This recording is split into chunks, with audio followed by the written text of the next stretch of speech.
Hello, ইটবেস হয় না, মাল চাপাতি হয় না, পকড়ি ধানা বসে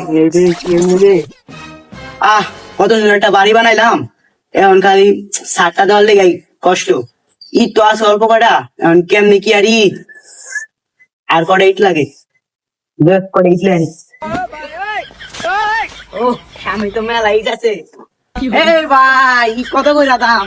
ও অনেকদিন পর একটা কাস্টমার আছে, আজ কত অনেক টাকা খাই।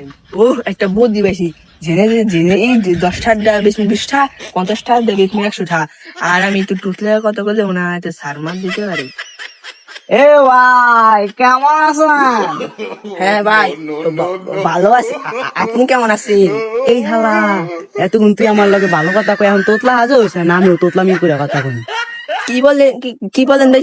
শুনি নাই, কি বলেন? আবার বলেন দি। না ভাই না, এমনি। ও আচ্ছা, আপনি কি ইট নিবেন?